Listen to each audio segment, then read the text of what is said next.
Hi guys, good evening and welcome back once again to the EdWord. I'm your host Eddie, and in tonight's video I will be discussing what I thought of the latest and very good episode and very shocking episode of Secret Invasion episode 4. Man, oh man, there was a lot to unpack here.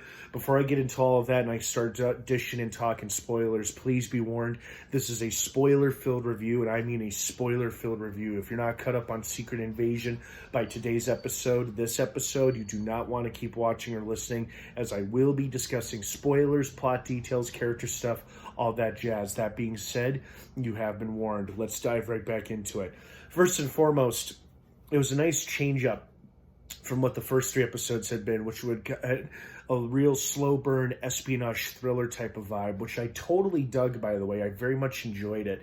But this episode reminded me of one of my favorite action movies from the 90s, Air Force One, particularly one of my favorite scenes, which is when the Russian terrorists take over the plane Air Force One, and the initial hijacking scene and the gun battle that breaks out between the Secret Service agents and the Russian terrorists while they try to get to the president and eventually take over the plane. This episode had a really well-done action sequence that reminded me of that, mostly because a presidential escort came under attack by the Skrulls, and reinforcements showed up for both sides. Fury and Talos got in the middle of it, and then unfortunately it seemed that they confirmed something for us. This episode confirmed a few things. Rhodey is indeed a Skrull. How long has Rhodey been a Skrull for? That remains to be seen. But in this case, in this story, Rhodey is a Skrull. I hope in all of his other MCU appearances he wasn't a Skrull and he was just his regular self, I hope. But maybe he wasn't. Maybe he was a Skrull the whole time he's been in the MCU. Or not. Who knows? Only time will tell. But in this case, in Secret Invasion, he's been a Skrull. Or I should say she's been a Skrull. Apparently it's a female Skrull posing as Rhodey. So that's interesting. And then it also confirmed that Gaia, I can't say her name, Emilia Clarke's character. This episode confirmed what I suspected, that she wasn't really dead. As we see in the flashback, she injected herself with the Super Skrull serum, which obviously helped her overcome the would-be fatal bullet wound that Gravik inflicted upon her. So it was nice to see her up on her feet, literally. And with Talos getting stabbed by Gravik, it seems like he could be dead for real, but if Gaia was able to Super Skrull serum herself, she could do it for her dad as well. Where she could get her hands on the serum, I don't know. I mean, she'd have to break back into their base of operations, and I'm sure they all think she's dead, or if not, she'll have a huge target on her head.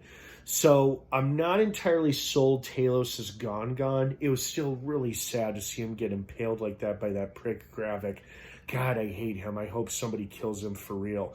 Credit to Fury for trying to kill him for real, because he shot him in the face and head several times, but he too has Super Skrulled himself, and he seemingly has the powers that define or what is the Super Skrull or a Super Skrull. So how they're going to defeat and or kill him remains a mystery. And it seems like Fury got away with the president, but it came at a cost of lives and Talos' life possibly. And now it looks like the Russians have attacked the American president motorcade. So this will only add to the tensions that are already being exhibited throughout this show. And then speaking of tensions, talk about marital problems. So I guess Fury's wife was a Skrull. That was a given. But what we didn't know is that she was in league with Rhodey, or at least with Gravik, who's also in league with Rhodey.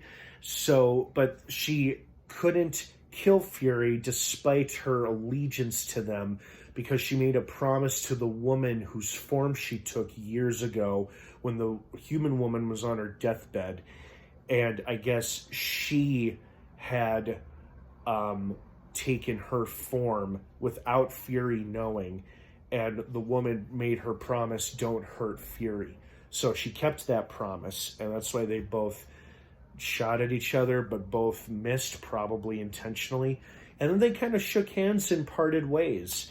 And, I guess Fury at some point figured out, she was a Skrull over the years, which he probably didn't have a problem with.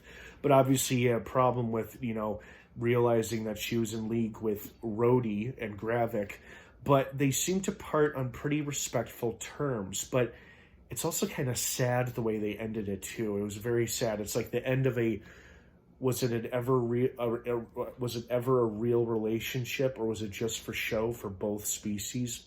It's hard to say. But the stuff with Fury and his wife or ex-wife was really intense, really good. But damn, that attack sequence on the presidential motorcade was really exciting. Well done and well put together. Very reminiscent of the movie Air Force One. And I liked this episode a lot. And I'm very curious to see how it's all going to end, because we only have 2 episodes left, guys. 2 episodes left until the end. Well, I mean, not until the end. 2 episodes left and then it's over is what I should have said. What did you guys think of this episode? I'd love to hear your thoughts and feelings on it. Thank you so much for watching. Have a wonderful rest of your night. Secret Invasion drops new episodes every Wednesday on Disney+. Have an awesome rest of your night. Thanks again for watching. And of course, until next time, may the Force be with you.